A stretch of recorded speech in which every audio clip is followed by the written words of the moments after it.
Over the past few days, we've heard from the experts about the problem of child obesity in our region and how they think we need to go about reducing the numbers of overweight children. In the final part of our series on obesity tonight, I've been to meet a very brave 10-year-old boy who's using his own weight loss journey to inspire others to get fit and healthy.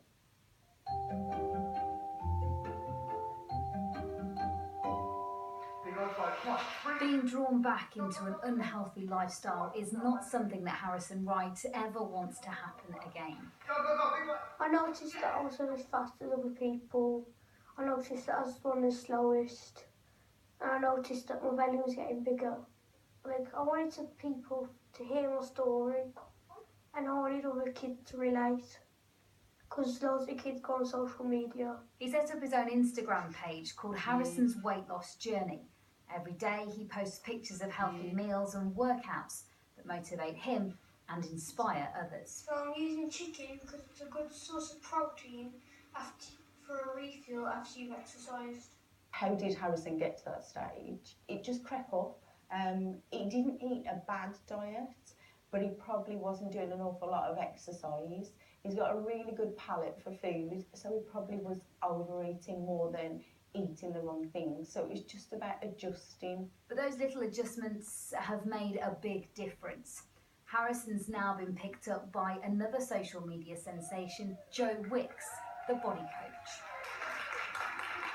We went down to London to do a workout with him. I thought you were going to go to a gym, but you just did it in the park. Exercise number 3 is box step up, so Harrison single leg. Alright, we're going to do 10 on each leg before we change legs. We did jogging, burpees, press-ups. Joe Wicks has nearly 1 million followers. Harrison, almost 10,000. Sizzle. That's why they're calling him the mini body coach. Bosh! And mixing it up with the chicken, the cherry tomato. It's hard to admit that your child is overweight and obese. It's easy to feed your child, to make them happy, because children will say, can I have, you're in a sweet shop, can I have? And you feel that you know, if you say no, you're being cruel, but at the end of the day, it's your child's health. A lifestyle change is one thing, but is this kind of workout suitable for children? I would say if you went back 50, 60 years, kids were sent to work to do this type of stuff. I think running with a sled or putting a big elastic band on the child's back and getting them to run and keeping them active and teaching them skills through boxing and giving them disciplines, I think is more positive than it is negative.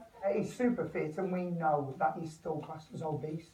However, his body fat is dramatically coming down, and this time next year when the school nurse measures him, there won't be any issues. Harrison's aiming higher with his campaign now, starting at school. I like to change kids' perspective on exercise, because we don't have a cooking lesson, and we only have PE once a week in year 6. So I think we should have a food lesson, where you learn all about good foods, and then 2 PE lessons a week. But he says there's always room for a treat. Once a week I get a cheat day, so I can have what I want on that meal day. So what are you going to have? I had it yesterday. What did you have? I had KFC. And it was so nice. Well, joining us now is Dr. Hilary from Good Morning Britain. Thank you very much for taking the time to join us. Harrison Wright, what an absolute inspiration. How do we get others to follow his lead?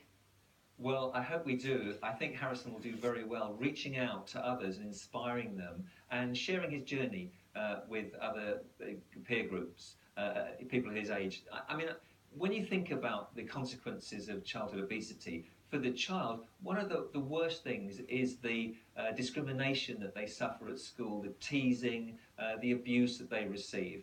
And emotionally, it can be very crippling. They become anxious, they can become depressed, their self-esteem can suffer. So I think for people like Harrison, he's doing a fantastic job, and I wish him well. He really is. And that's the thing, at the end of his piece there, Dr. Hilary, he said that, you probably heard, he said that, you know, it's nice to have a cheat day, KFC every now and then. Is that a problem, or is rewarding children with food okay? What is the advice? No, I don't think anyone should be deprived of any particular food or drink per se. It's about the quantity that is consumed. So the occasional treat's fabulous, but I mean, it should be occasional, maybe once a week rather than 10 times a day. And one of the problems that we're seeing is that instead of many children having 5% of their daily calories from free sugars, some are having 40%, 50% of their daily calories from free sugar, which is fueling the problem physically as well as mentally. The government has made a decision on this. We've got a sugar tax on fizzy drinks that was announced in last week's budget. Does that go far enough? Not really. I mean, it's the first step and it's a brave step and I welcome it. But we should have done it years ago when we realised how addictive sugar was and how it was contributing to the epidemic of obesity that we're seeing. 21% of children in reception year, age 4 to 5 I'm talking about, who are either overweight or obese, rising to a third of all children by the year 6 when they're 10 to 11. So this is a problem that just gets worse and worse as people get older unless we do something about it. And government taking more responsibility, controlling industry who haven't seemed to be able to control what they do themselves, coupled with better education in schools and from parents, of course, showing the way for their children, we can do a lot more. Thank you very much for joining us, Dr. Hillary. And if you missed any of our series on obesity, you can watch again on the website where there's lots more tips and tricks for improving the lifestyle of the whole family. It's at itv.com/central.